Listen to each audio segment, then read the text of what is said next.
요즘 언론을 통해서 가장 많이 나오는 말이요, 양극화란 말입니다. 개발도상국에서 명실공히 선진국 반열에 올라서 지구촌 모두의 찬사를 받은 게 엊그제 같은데, 먹고 사는 문제에 있어서 잘 사는 사람, 그렇지 않은 사람 차이는 더 굳어진다고 하고요. 자, 이걸 좀 도와야 하는 우리 정치, 더 양극단으로 흐르고 있다, 그런 지적이 많습니다. 이 얘기 오랫동안 해오신 분입니다. 원로이시기도 하고요. 김종인 전 국민의힘 비대위원장 스튜디오에 모셨습니다. 찾으셔서 고맙습니다. 네, 안녕하세요. 저 최근에 책을 한 권 내셨습니다. 독일은 어떻게 1등 국가가 되었나라는 책을 출간하셨더라고요. 어떤 내용들을 독자들에게 전해주시고 싶으셨어요? 그러니까 독일이 1949년 2차 대전 이후에 서독 연방국이 성립이 돼가지고서 그 정치 제도가 통일 이후에 지금까지도 계속해서 지속이 되고 있는 거예요. 그럼에도 불구하고 이 독일의 정치라는 것은 비교적 안정을 계속해서 유지하고 있고, 그런 다른 나라에 비해서 큰 혼란을 겪은 적도 없고, 이와 함께 또 경제도 시장 경제, 자유시장 경제 원칙을 갖다가 처음서부터 철저하게 지키면서, 또 반면에 사회 안전망을 갖다가 제대로 강화를 해가지고서 소위 시장 경제의 효율과 사회 안정을 갖다 동시에 추구한 나라라는 얘기예요. 그런 측면에서 무엇이 그와 같은 것을 가능케 했느냐. 그러니까 독일의 이 소위 정치적인 제도, 경제 운영 시스템, 그다음에 전반적인 사회적인 제도, 이러한 것들이 결합이 돼가지고서 결국은 독일이 정치적으로, 사회적으로, 그리고 경제적으로 2차 전 이후에 선진국 중에서 가장 안정성을 보인 나라라고 제가 생각을 해요. 그러면 과정 속에서 또 전혀 불가능하다고 다 생각했던 통일도 이렇게 하는 거란 그렇죠. 그런데 그 통일도 사실 총 한 방 안 쏴고 통일을 갖다 했는데, 통일 이후에 지금 30년이 지났지만 그 어려운 과제를 갖다가 극복을 하고도 경제에 큰 지장을 주지를 않고 지금 독일 경제가 지금 그대로 이 안정을 유지하고 있다, 이런 얘기예요. 최근에 와서 우크라이나 전쟁으로 인해서 약간 좀 어려움이 지금 있다고 얘기를 하지만 그 자체는 머지않아 극복될 거라고 보고, 그런 측면에서 그러한 나라를 한번 참고 삼아서 우리가 알고서 우리도 앞으로 우리나라의 전반적인 경제, 사회, 정치의 제도에 하나는 변혁을 가져왔을 적에 하나 참조가 되지 않겠느냐 하는 것을 보여주기 위해서 그 책을 만든 겁니다. 제도의 변혁 말씀하셨는데, 제가 알고 있기로 우리 법 자체도 독일의 법을 많이 따왔다, 그렇게 좀 알고 있고요. 무엇보다도 독일의 정치제도 얘기하면은 지난 선거에서 연동형 비례대표제, 이거 독일 것도 차용해 온 거 아닌가요? 근데 그 독일의 연동형 비례대표를 도입을 하려면은 그 도입의 배경을 제대로 알고 실질적으로 그걸 어떻게 운영하는 것까지 제대로 알면서 해야 되는데, 말만 연동형 비례대표지 우리나라에 지금 도입한 저희 비례대표법은 그 연동형 비례대표법은 거리가 먼 제도입니다. 아, 그래요? 그럼 독일이랑 어떤 차이인가요? 예를 들어서 독일의 연동형 비례대표라고 하는 것은, 독일은 저희 선거법이 전국 단위의 비례대표가 아니라 지역 단위의 비례대표입니다. 그리고 지역 단위의 비례대표를 갖다가 선정하는 데 있어서 그리고 지역구 숫자와 비례대표 숫자를 갖다가 반씩 지금 논하져 있게 돼 있거든요. 그러니까 한 당이 얼마 이상의 의석을 더 넘으면 가져가지 못하는 그러한 제약이 있어요. 그런데 우리는 그거하고는 전혀 동떨어지는, 그냥 말로만 연동형 비례대표라고 이렇게 가져온 거죠. 우리나라는 대통령 중심제인데 또 독일은 또 내각제. 독일은 내각제인 거죠. 그러니까 독일이라는 나라는 지금까지 서독 연방공화국이 성립된 1949년 이래 한 당이 혼자서 집권을 한 예가 없어요. 계속해서 연정을 해왔기 때문에 그러니까 소위 협치 타협이라고 하는 것이 정치의 가장 주요한 과제로다가 이루었기 때문에 경제가 안정이 된 거예요. 이 책 안에도 또 경제민주화 강조하셨습니까? 이 책 안에도 경제민주화 또 얘기 강조하셨습니까? 경제민주화라고 하는 것도 사실은 독일이 그전 측면에서는 가장 앞서가는 나라라고 저는 생각을 해요. 윤석열 대통령도 시장 경제 강조하고 있습니다. 위원장님이 강조하신 지금 말씀하신 경제 민주화와 어떤 접합점이 좀 보이시던가요? 그러니까 경제 민주화라고 하는 것은 시장의 제도라는 자체가 예. 시장에만 무조건 맡겨놓으면은 그게 제대로 기능을 할 수가 없어요. 예. 시장 자체가 시장 홀로서 작동을 할 것 같으면 결국 가서 파괴될 수밖에 없는 그런 상황이거든요. 시장에 소위 결점을 갖다 보완해 주는 여러 가지 제도적인 장치가 뒤따라야만이 결국은 시장이 제 기능을 갖다 발휘할 수 있는 겁니다. 예. 예? 그런데 표면적으로 봐도 우리 지금 경제 성장률이 일본보다 부진하다고 하고요. 이런 지금의 경제적 위기, 위원장님 보실 때 이거는 내부적 요인이 강할까요? 아니면 외부적 요인이 현재 강해 보십니까? 내가 보기에는 내부적 요인이 난 강하다고 봐요. 물론 우리가 수출을 해서 경제 발전을 해온 나라이기 때문에 예. 지금 국제 환경도 만만치가 않은데 예. 그동안에는 그래도 굉장히 그 수출이 잘 되어 오는 그런 상황에 있다가 지금 코로나 3년을 겪으면서 수출이 예. 닥터 좀 침체하는 상황이고 이거는 국제적인 여건과 관련이 있어요. 예. 그런 내부적인 여건을 볼 것 같으면은 우리가 선진국이라고 이제 2년 전서부터 얘기를 하는데 예. 사회적인 재반 지표를 볼 것 같으면 과연 이게 선진국이 맞느냐 하는 의심을 가질 수밖에 없잖아요. 예. 가장 중요한 것이 뭐냐 할 것 같으면 우리나라의 출산율입니다.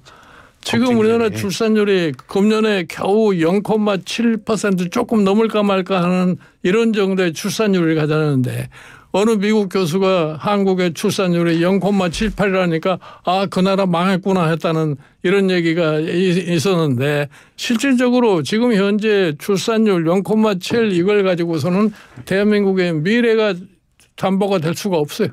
예. 좀 장기적인 말씀하셨는데 오늘 오전에 제가 기사를 보니까요. 1년 동안 국민이 진 빚이 476조 원에 달하고요. 20, 30대 청년 부채가 134조 원에 육박한다. 이런 기사를 봤습니다. 자, 이 정도라면 지금 현재 우리 국민 먹고 사는 문제만 따졌을 때 심각한 거 아닌가요?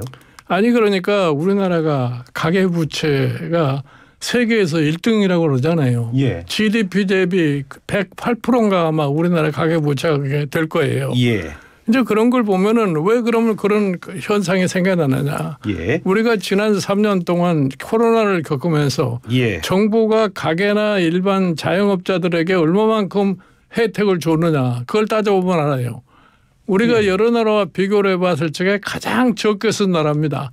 우리나라 지난 3년 동안 GDP 대비 3.1% 썼어요. 이게 예. IMF가 이번에 발표한 건데. 예.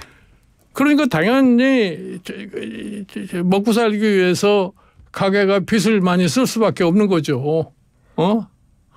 그런데 그래. 제가 느끼기에는요. 우리나라가 코로나 때도 돈을 많이 쓴. 아니니까 우리 개념이 잘못돼 가지고서 정부가 돈을 많이 쓴 것처럼 보이지만 문재인 정부의 실책이 바로 거기 있는 거예요. 예. 제가 코로나 사태가 일어났을 적에 지난번 21대 선거 바로 직전에 예. 이 코로나가 지금 단기에 끝나지 않고 중장기적으로 준비를 해야 된다. 그러기 때문에 재정에서 한 100조 원의 기금을 만들어 가지고서 코로나에 대처를 하라 이렇게 얘기를 했는데 예. 그 사람들이 그런 거에 대해서는 전혀 개의치를 않고서 그냥 순간적으로 찔끔 이런 식으로 해서 돈을 썼는데 예. 그러니까 과거에 비해서 보면은 돈을 많이 쓴 것처럼 보이죠. 그런데 다른 나라 같은 예를 들어서 미국 같은 데는 3년 동안에 GDP 대비 12.3%를 갖다가 정부가 보조금으로 썼습니다. 예. 일본만 하더라도 11.3%를 썼어요. 예. 그러니까 예를 들어서 중국이 4.1%를 쏘고 대한민국이 3.1%를 썼기 때문에 그러니까 그 여파가 지금 금년에 나타나는 거예요. 그러니까 경제가 다른 나라는 경제가 어느 정도 지탱이 돼 왔는데 그게 안 됐으니까 지금 성장률이 올라가는 것이 굉장히 더딜 수밖에 없는 거죠. 그런 상황인데 걱정스러운 상황인데 지금 중동에서 또 전쟁이 또 벌어졌습니다. 유가가 출렁이고 있습니다.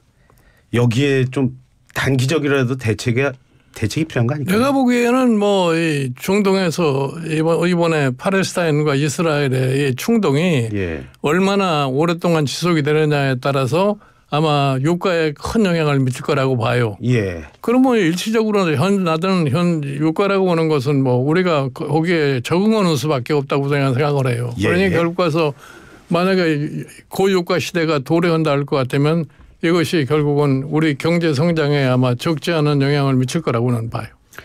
일단은 적응해야 합니다. 하지만 그래도 정책을 만들어서 피해를 최소화하고요. 그거는 우리 정부의 몫이라고 생각을 하는데 우리 정부는 지금 충분히 준비를 하고 있고 또 그런 시스템을 갖춰 있다고 보십니까? 내가 보기에는 뭐 무슨 준비를 했는지는 잘 모르겠는데 예. 예를 들어서 유가가 올라갈 것 같으면 국내 인플레가 아마 적지 않게 상승될 그런 소지가 있어요. 예. 그러면 소위 말하는 연약한 계층의 가계에 큰 주름살이 오게 될 거다 생각을 해요. 예, 그렇죠. 그러면 그거를 어떻게 대처해 줄 거냐 하는 것은 정부의 몫이에요. 예. 그런데 전쟁 얘기만 들으면요. 위원장님 그렇습니다. 우리 분단 국가입니다. 그래서 혹시 이런 세계적인 지정학적 이유 때문에 우리에게 불똥이 튀지 않을까 그런 걱정을 할 수밖에 없거든요. 이런 불안이 우리 정부가 일을 하는 데 있어서는 좀 의지가 모아지니까 좀 편하지는 않을까요? 제가 보기에는 뭐 흔히들 얘기해서 지금 팔레스타인, 이스라엘 분쟁 때문에 혹시라도 북한이 우리에게 그런 불장난을 하지 않을 건가 이렇게 생각하는데 제가 예. 보기에는 그런 염려는 안 해도 될 것 같아요. 예. 지금 우리나라는 굉장히 특이한 위치에 놓여 있는 상황이기 때문에 예. 이 북한이라는 나라가 자기 혼자서 뭐를 결정해 가지고 불장난을 할 수 있는 그런 상황에는 있지 않은 것 같아요. 우리 국민의 가장 큰 힘이 또 저거 아닙니까? 이렇게 위기 상황이 닥치면 힘이 좀 이렇게 한 곳으로 모아지는. 아니요, 북한에 대한 소위 위험이라는 것은 지금 우리가 지난 70년 이상을 갖다가 겪어온 거 아니에요. 예. 그래도 그 과정에서 지금까지 이만큼 경제 성장도 이렇게 했고 정치 발전도 이렇게 했으니까. 예. 그 말씀이시라면 우리 정부가 이스라엘 팔레스타인의 이 충돌 이거 뭐 많이 강조해서는 안 되겠군요. 내가 보기에 그건 뭐 강조하느냐 안 강조하느냐는 별로 의미가 없다고 봐요. 예. 1부는 여기에서 잠깐 줄이겠습니다. 예. 잠시 뒤에 2부에서 김종인 위원장과 요즘 우리 정치 얘기 나눠보도록 하겠습니다.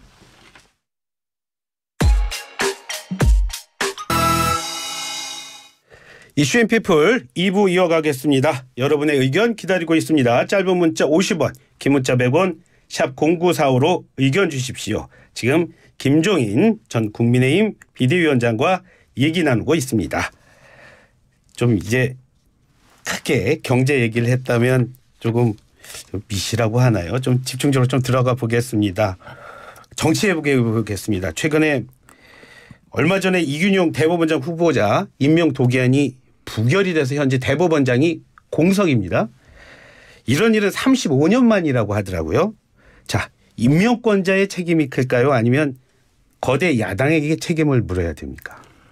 내가 보기에는 뭐 35년 전 1988년도에 예. 당시에 정기성이라는 분을 갖다가 대법원장으로 대통령이 제청을 했는데 예. 결국은 당시에 여소야대 국회에서 부결이 됐어요. 예. 그런데 그거는 여소야대 국회에서 야당의 사전에 좀 협의를 잘 했으면은 예. 그런 문제가 발생하지 않을 수도 있을 텐데 예. 그냥 국회는 국회의 고유의 권한을 가지고 있는 거 아니겠어요? 네. 그런데 그 야당이 거기에 대해서 아무런 사전에 어떠한 협의도 없이 일방적으로 사람을 내려보냈고 예. 또 더군다나 최고 청문회 과정 속에서 본인의 여러 가지 결점들이 많이 노출이 돼 있기 때문에 예. 내가 보기에 뭐 부결이 될 거라고 하는 것은 어느 정도 예상이 가능하지 않았겠나 이렇게 생각을 해요. 그러면 여당인 국민의힘이라든가 무슨 대통령실이 그 문제를 극복하기 위해서 야당과 무슨 협의를 좀 하든지 했어야 되는데 예. 아무런 협의도 하지 않고 이런 사태를 갖다가 맡게 됐다고 하는 것이 좀 안타까운 상황이라고 나는 봐요. 소통의 부재를 더 강조를 하셨습니다. 그렇죠? 그렇게 된다면 이재명 대표가 한번 만나자고 하는데 대통령 만나면 되겠네요. 아니 그러니까 사실은 야당이 대통령한테 만나자고 하는 소리 하는 거는 좀 내가 보기에는 큰 모순이 있다고 생각해요. 예. 그러나 대통령은 자기가 바라는 어떤 목표를 달성하기 위해서는 누구도 만나서 얘기를 할 수 있는 그런 좀 아량과 겸손함이 있어야 되는데 예. 그런 게 안 되니까 지금 이런 문제가 발생하고 하는 거 아니겠어요? 예. 위원장님 뵙기로 하니까 제가 궁금했던 게 또 있습니다. 우리 국민들이 그전에 보지 못했던 장면이 국회에서 연출이 됐어요. 청문회 하다가 나가자. 그러니까 장관 후보자가 같이 나가더라고요. 네. 오랫동안 정치하셨습니다. 그거 보시면서 어떤 생각이 드시던가요? 아니 나는 나도 국회 5번이나 들어가 봤지만 국회의원은 국회의원으로서 해야 할 역할이 있다고는 봐요. 예. 그런데 무슨 조금 자기의 소위 기분에 안 맞는다고 그래가지고서 회의를 갖다가 그냥 파토시키고 그냥 들고 나가버리고 하는 이런 것은 좀 여야가 말할 것도 없이 좀 상식에 좀 미치지 못하는 행동들을 취하는 거 아닌가 이렇게 봐요. 그럼 이런 상황이고 소통이 잘 안 되는 상황이라면 그 김행 후보자만큼은 뭐 대통령실에서는 한 번 정도 양보해야 되는 거 아니냐 얘기가 여당 내부에서도 나오던데요. 그렇게 하면 그거야 뭐 대통령의 의중에 달려 있는 거죠. 대통령이 내가 대통령으로서의 고유의 권한을 가지고 있기 때문에 내가 예. 내 마음대로 임명해갔다 하면 임명할 수 있는 거고 예. 또 대통령이 여러 가지 소위 여론을 참작을 해서 이거 임명하지 않아야 되겠다 그러면 임명 안 할 수도 있는 건데 예. 뭐 임명을 하고 나서 그 다음에 나오는 소위 결과에 대한 책임을 사전에 알고 있어야죠. 예. 지금 대통령 얘기했으니까요. 그 최근 대통령이 공식석상에서 반국가 세력이라는 얘기를 했습니다. 그런데 이 시간에 나오신 원로분들께서요. 보수, 진보를 다 떠나서 그 부분을 지적을 하시면서 대통령이 너무 가볍다 혹은 조금 위험한 발언을 했다. 이렇게 얘기를 하더라고요. 아니 그러니까 지도자의 레토릭이라는 것이 굉장히 중요한 거예요. 예. 그냥 말을 한다고 해서 그 말이 그냥 무슨 의미를 갖는지를 모르고서 말을 하게 되면은 그걸로 인한 파생 효과를 갖다가 나중에 감당할 수도 없는 그런 결과를 가져올 수도 있어요. 예. 네? 그러니까 이 말을 했으면 그 말에 대한 책임을 져야 되는데 그 말에 대해 말이 책임도 없이 시주부지 해버릴 것 같으면은 신뢰에 대한 문제가 발생할 수밖에 없는 거죠.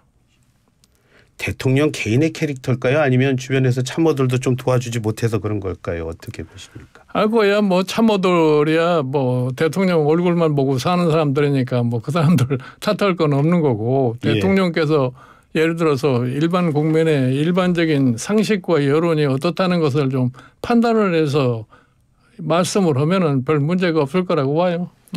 자유민주주의 경제 강조하고요. 또 오늘 오전에 국무회의 보니까 민생을 강조하는 대통령입니다. 어렵다는 거 분명히 아는 대통령인데 왜 지금 이념을 그렇게 강조하는 데는 조금 이유가 있지 않을까요? 글쎄요. 나는 이념을 가지고서 국민을 설득한다고 하는 거는 시대 상황에 맞지 않는다고 나는 생각을 해요. 예. 그런데 지금 대통령 지지율이 그런 말 많이 하더라고요. 이제 박스권이라는 말 하다 이제 콘크리트 지지다 이렇게 하는데 보기에 따라서 뜻이 좀 달라지게 느껴져요. 하지만 공통된 거는 지지율이 지금 한 30%에서 40% 선 요선에 머무르고 있습니다. 이번에 총선 치러야 하지 않습니까? 언제나 그랬듯이 대통령 임기 중에 치르는 총선은 중간평가 개념이 강하지 않습니까?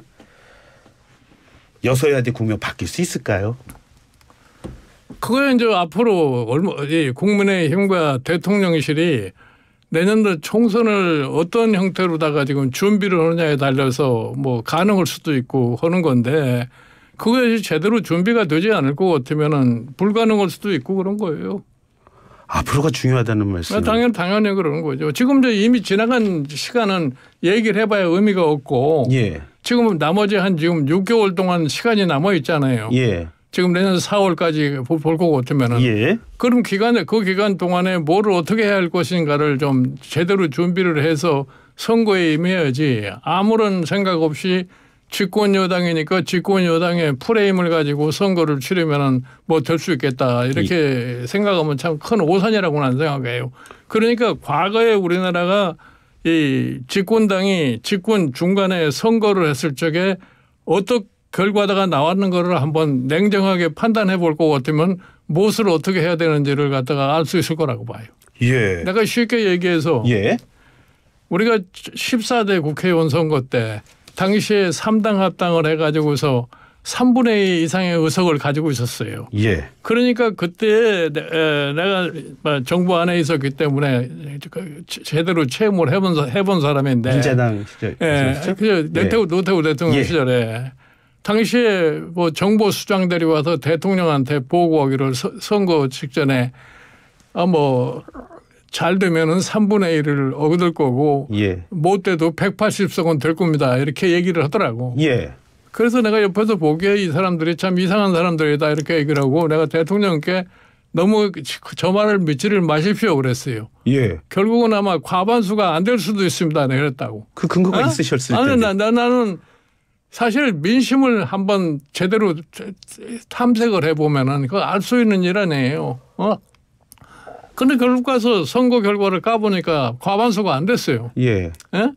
그러니까 그런 여당이 까딱 잘못하면 그런 착각에 빠질 그런 가능성이 있기 때문에 저는 내년 선거를 4월 총선을 알고서 윤석열 정부가 나머지 3년을 제대로 일을 할 수 있을 것 같으면 내년 총선에 대한 준비를 갖다 보다 더 철저하고 세밀하게 하지 않으면 안 될 거라고 생각을 해요. 예. 지금 말씀이시라면 남은 시간이 중요하다는 말씀은 다시 말해서 집권 여당이나 또 거대 야당이나 특별하게 잘한 게 없다 그런 말도 되는 거예요. 아니 야당이라는 건 상대할 필요가 없어요. 왜냐하면 지금 현재 국민에 대한 여러 가지 문제에 대해서 책임을 지는 게 여당 아니에요. 그렇죠. 그러니까 여당이 국민을 어떻게 제대로 설득을 시킬 수 있느냐는 이런 준비를 갖다가 해야만이 선거를 이길 수가 있지. 막연한 생각으로는 선거를 이기지 못합니다. 그런데 최근에 보면 조정훈 시대전환 대표하면서 뭐 합당 얘기도 나오고 또 외부에서 인력 끌어서 외연 확대하겠다 이런 노력들은 좀 하고. 근데 그게 지금 외연 확대를 해봐야 뭐 누구를 지금 사람을 누굴 데려다가 돼. 예를 들어서 누구 한 사람 국회의원 한 사람 영입했다고 그래서 그것이 내년에 총선에 무슨 결정적인 영향을 미친다고 생각하면 그건 착각이라고 그래. 예. 그렇다면 그런 말씀이시라면 여당 스스로 변하는 모습을 보여줘야 되겠네요. 총선 전까지요. 네.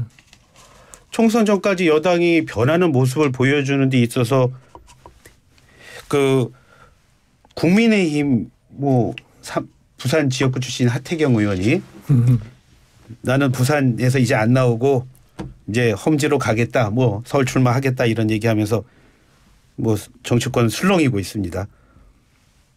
여당이 바뀌는 데 도움이 된다고 보십니까? 내가 보기에 우리 하태경 의원의 용기는 대단하다고 봐요. 자기가 그동안에 3선이나 했던 지역구를 갖다가 포기를 하고 서울에 와서 어려운 선거를 하겠다고는 용기는 가상하다고 생각하는데 그 자체가 무슨 소위 여권의 전반적인 선거에 영향을 미칠 거라고는 생각하지 않아요. 그럼 과감하게 뭐 불출馬선언 정도는 해야 되는 겁니까? 홍준표 의원도 그런 얘기했더라고요. 홍준표 대구시장입니다. 죄송합니다. 대구시장 그런 말 했어요. 선당 후사라기보다는 제 살 길 찾는 거다. 이런 비판에 내 목소리 냈던데 비슷한 식의 이해를 하시나요? 뭐 제 살 길을 찾았다고 나는 보지는 않아요. 그냥 어려움을 어떻게 극복할 거냐가 지금 문제로 되는데. 그렇지만 물론 뭐 지금 말씀하신 대로 국민의힘 봤을 때는요. 뭐 제2의 하태경, 제3의 하태경이 나오는 것들이 뭐 집권 여당이. 아니 그러니까 지금 사실은 국민의힘 내부에 지역의 지방에서 타선을 한 사람들 그런 사람들은 지금 하태경 의원의 저런 행동에 대해서 굉장히 불안해할 거예요. 뭐 주변에서 당신들도 한번 그렇게 해봐라는 이런 요구가 생길까 봐 불안해할 건데 그야 먼저 당이 앞으로 어떻게 그거를 처리하느냐에 달려 있겠죠. 그 특히 뭐 대구 경북 지역 그다음에 뭐 PK, TK라는 말을 이른바 하고 있는데 그 지역에서는 공천할 때마다 여러분들 많이 바꾸셔가지고 뭐 괜찮다고 하던데요. 아니 그러니까 그런 지역은 공천만 되면은 당선이 비교적 쉬운 지역 아니에요. 그러니까 이제 그런 지역에 지금 있는 분들이 뭐 초선 의원들도 꽤 많고 그런데 그 사람들을 내년에 어떻게 물갈이를 할 거냐 하는 그런 불안감 속에 지금 그 사람들이 지금 매일매일 좀 아마 보내고 있지 않나 이렇게 생각을 해요. 예. 그래가지고 잘못할 것 같으면 당 내부에 상당한 균열 현상이 생길 수도 있다고 생각하기 때문에 그거 좀 심각하게 생각할 필요가 있다고 봐요. 아, 그러면은 지금 위원장님 말씀이시라면 뭐 너무 지역이라고 해서 안정적인 지역이라고 해서 계속 물갈이 하는 것보다는 거기도 좀 심각하게 생각하고 오히려 뭐 수도권이나 이런 쪽을 좀 그 공천 과정에서 들여다봐야 돼 그런 말씀. 아니 그러니까 수도권이 굉장히 지금 취약한 상황 아니에요. 위기론 막 이런 얘기 하더라고요. 지난번 21대 총선에서 121개 지역에서 저희 국민의힘이 차지한 게 불과 한 17밖에 안 됐으니까 예. 수도권에서 상당수의 소위 승리를 거두지 못할 것 같으면은 의회 과반수를 차지한다는 건 거의 불가능하다고 저는 생각해요. 위원장님께서 앞으로 잘해야 된다 이런 말씀하셨어요. 당연한 거죠. 네. 그러면은 공천을 잘해야 되겠네요. 뭐 공천은 그러니까 사람을 어떻게 선택을 하냐에 달려 있죠. 선택에. 예. 공천 과정에서 아무래도 대통령의 입김이 가장 많이 들어가겠죠. 그러니까 뭐 누가 입김을 많이 넣느냐 안 하느냐 문제가 아니라 누구를 내세울 때 당선 가능성이 있느냐를 생각을 해야 되는 거지. 예. 근본적인 말씀 질문 드려보겠습니다. 지금 집권 여당이 야당도 마찬가지입니다. 공천 과정 투명하고 뭐 지금처럼 국민의 마음 다 잡을 수 있을 정도의 시스템을 가지고 있다고 보십니까? 나는 그렇지는 못했다고 생각하고 있고 막상 공천을 갖다 해보면은 출마자를 교체하고 싶어서도 대안이 없기 때문에 교체를 못하는 그런 경우가 많아요. 예. 특히 수도권의 경우에서는 다들 불안한 감을 갖고 있기 때문에 선뜻 나서는 사람이 별로 없습니다. 아, 예. 정치인이 용기가 있어야 되는 거 아닌가요? 용기. 예. 뭐 당연히 용기가 있어야 하죠. 그러나 예. 무슨 그 용기만 가지고 되는 게 아니니까. 그런 거를 좀 불안해하시는 것 같아요. 그렇게 용기를 갖고 선뜻 나서더라도 한 4년이라는 빈 공간에 본인이 잊혀지지 않는 이런 부담을 가질 수밖에 없는 게 사실은 현실이잖아요. 아니 그러니까 뭐 초선 의원들이야 한 번 더 해야 되겠다는 집념이 대단한 거죠. 예. 그런데 이제 그런 사람들을 바꾼다고 그럴 것 같으면 거기에서 내부적으로 상당한 갈등이 생기지 않을 수가 없어요. 저는 기억이 나는 게 비대위원장 끝나시면서 했었던 퇴임사 기억이 납니다. 국민의 승리로 받아들이지 말고 선거 결과 겸허하게 수용해라 이런 말씀하셨던 걸로 기억이 납니다. 후배들이 그 말 잘 듣고 가고 있습니까? 아니 그러니까 내가 보기에는 좀 그런 겸허하지를 못해요. 예. 지금 집권당이 된 이후로 국민의힘이 굉장히 좀 옛날과 같은 그런 이 긴박감이 없어요. 그러니까 지금 예를 들어서 자기네가 지금 집권 여당이고 하기 때문에 예. 그 프레임을 가지면은 뭐든지 다 될 수 있다고 하는 이런 소위 환상 속에 있지 않나 이렇게 생각을 해. 그 프레임에는 무슨 사법 리스크 뭐 이런 것들. 뭐 그런 거죠. 그 말씀대로라면요. 지금 그 총선 치르기에는 더불어민주당에서 쓸 수 있는 그 무기가 굉장히 많아 보이는데요. 민주당 뭐 이번 총선 유리한. 민주당 나름대로 그 사람들도 지금 어려움이 많아요. 그 사람도 내부적으로는 상당히 불안한 심정에 있으리라고 본다고. 예. 왜냐하면 당 대표가 무슨 지금 사법 리스크에 걸려 있어 가지고서 뭐 매주 재판을 받으러 밤낮 한 두서 차례 출입을 해야 되는 그런 입장이기 때문에 예. 그걸 가지고서 그냥 선거가 되겠느냐 하는 이런 생각을 하는 사람도 있을 거 아니에요. 예. 그런데 어제 이재명 대표 보니까 퇴원하자마자 집에 가기 전에 강서구청장 보궐선거 선거 유세 가더라고요. 그건 어떻게 보셨어요? 그런데 뭐 그 사람의 입장에서 뭐 그렇게 할 수밖에 없는 거 아니냐 뭐예요. 강서구청장 보궐선거 놓고 투표율 높은 거 사전 투표. 아니 그러니까 이 강서구청장 선거를 좀 조용하게 치렀을 것 같으면 별로 관심이 없을 텐데 예. 강서구청장 선거를 너무나 무슨 마치 시장 선거하는 식으로 이렇게 크게 벌려놔 가지고서 그 여파가 그렇게 간단치 않을 거라고 나는 생각을 해요. 왜 그렇게 커졌을까요? 모르겠어요. 나는 뭐가 그렇게 중요해서 했는지 모르지만 하여튼 기초단체장 하나를 뽑는데 무슨 당이 전력투구로 하는 그런 모습을 보니까 참 내가 보기에는 뭐가 그렇게 자신이 없어서 저러느냐 하는 생각이 들어요. 예, 표면적으로는 모두가 다 뜨겁습니다. 그 과열되고 그렇기 때문에 정치인들도 요즘에는 좀 거친 말 많이 지적 나오고 그러거든요. 아니 그러니까 최근에 와서는 우리 정치인들의 말이 너무 거칠어졌어요. 예. 그러니까 이 정치인이라는 것은 말 자체가 자기의 정치 생명에 어떻게 영향을 미친다는 것을 심사숙고해야 되는데 예. 그런 것이 잘 갖추어지지 않는 것이 현재 우리 정치인들 아닌가 봐요. 이런 무당층이 많아지면서 정치에 관심을 갖고 있으신 분들, 이른바 당원 이런 분들이 조금 강성 지지층이 많기 때문에 그걸 의식해서 정치인들이 그렇게 되는 거라고 보시진 않으세요? 그러니까 정치가 타협을 모르고 서로 간에 대화를 해서 소위 합의를 보는 그러한 전통이 없기 때문에 예. 이게 나라가 지금 현재 그냥 50대 50 정도로다가 쫙 갈라져 가지고서 서로 대결하는 그러한 구조를 보이기 때문에 지금 정치인들도 거기에 그냥 합세해서 이렇게 이런 현상이 생겨나는 거죠. 예. 강성 그 위원장님 전에 하실 때도 이렇게 목소리가 큰 지지자들이 통해서 좀 이렇게 그 여당, 야당 이렇게 좌우되곤 하지 않았습니까? 그런데 네. 지금의 모습과는 좀 차별이 있나요? 아니면 그런 비슷해요? 아니 그러니까 보면 그렇게 강성이라는 사람들이 전체적으로 따지면 별로 많지가 않아요.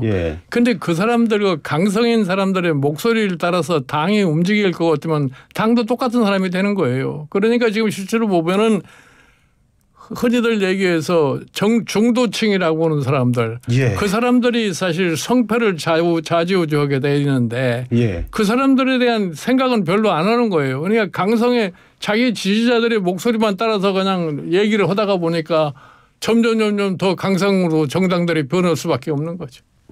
아, 그 말씀이시라면은 앞으로 총선이 중요하다고 말씀하셨는데 네. 중도 그리고 혹은 지지를 하다가 마음이 떠나신 분들 이분들 잡는 거에서 성패가 달라지는 거겠네요. 아니 그러니까 그 사람들을 어떻게 잘 끌고 갈 수 있느냐에 달려 있는 거예요. 그러니까 기본적으로 지금 사실 그분들이 대한민국 정치에 대해서 실망들을 많이 하고 있는 사람이에요. 그러니까 지금 사실은 우리나라에 소위 정치하는 분들에 대해서 일반 국민들의 신뢰를 받다가 만끽하고 있는 사람이 별로 없을 겁니다. 예. 그러니까 정치에 대한 불신이 국민들로부터 대단한 거다. 어? 예. 그러니까 이제 국민들이 지금 심판할 때가 됐어요. 예. 과연 이런 식으로 대한민국 정치가 계속됐을 적에 대한민국의 미래가 제대로 잘 갈 것이냐 하는 것에 대한 유권자가 판단하는 거죠. 이제 그러면서 이게 결국은 정치를 변화를 시키려면 국민이 변화하지 않으면 정치가 변화가 될 수가 없어요. 이번 선거만큼 우리 국민들이 조금 더 지쳤더라도 뭐 지역에서 누굴 뽑는지 이거 관심 많이 가져야 되겠다. 그래서 한 번쯤은 예. 국민이 정신을 차릴 수 있도록 선거 결과를 만들어주는 것이 내가 보기에 국민으로서 현명한 판단이 아닌가 이렇게 생각을 해요. 그렇게 말씀하신다면 지금 여야 지도부 강서구청장 총출동한 상황인데 당장 내일 선거하면 곧 결과가 나옵니다. 선거 결과에 따라서 누가 타격이 클까요? 그러니까 뭐 결과가 어떻게 될는지는 뭐 내일 두고 봐야 하는 얘기지만 예. 타격을 말할 것 같으면은 여권이 야권보다는 더 타격이 난 심을 거라고 생각을 해. 예. 위원장님께서는 오랫동안 정치 대안 세력 말씀하셨습니다. 그 지난주에요. 이 자리에 나오셨던 유승민 전 의원이 무슨 말씀하셨냐면 이제는 그 이른바 제3지대 제3당을 할 수 있는 여건이 무르익었다라고 말씀을 하셨어요. 위원장님은 어떻게 보세요? 아니 그거는 소위 말하는 제3지대라기보다는 새로운 정치 세력의 등장이 예. 국민의 소위 욕구와 합치가 되면은 그게 가능해져요.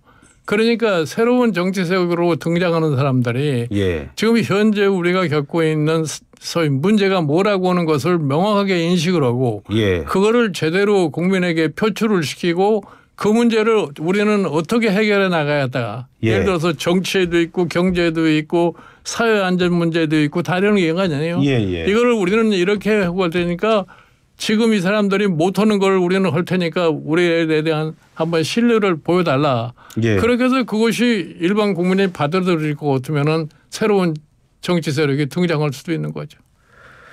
긍정적이라고 보십니까?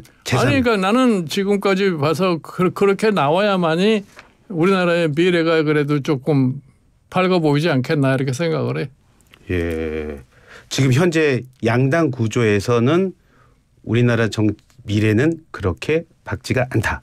그동안에 아무것도 안 하니까 이 사람들이 그냥 지금 사실 지난 2년 동안을 이렇게 생각을 해보고 어쩌면은 양당 간에 서로 찍고받고 하는 논쟁만 벌렸지 지금 현재 우리가 당면하고 있는 문제를 어떻게 해결하겠다고 하는 해결책을 내온 게 하나도 없잖아요. 아까도 잠깐 얘기를 했지만 우리나라에 지금 저출산율을 갖다가 어떻게 해결할 거냐. 아무런 답이 없어요. 거기에 대해서 지금. 위원장님 얘기 듣고 나니까요. 그동안에 진짜 뭐 여당이면 여당, 야당에서 야당에서 우리 정책 한번 이렇게 해보겠다. 아니면 뭐 야당이 법안도 또 낼 수 있지 않습니까?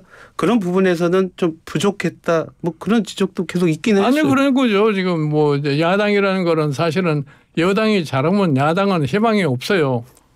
예. 그러니까 여당이 잘해야 된다고요. 나라가 발전하고 국민이 제대로 편안하게 살게 되려면은 여당이 자기 책임을 다해가지고서 여당이 잘해서 가면은 국민이 그걸 따라갈 수밖에 없어요. 예.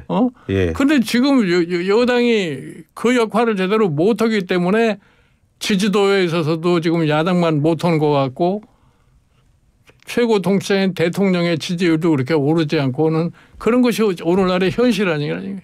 물론 제대로 된 여당이 서고 뭐 정부가 서고 뭐 계속 국민들이 잘 살기 위해서는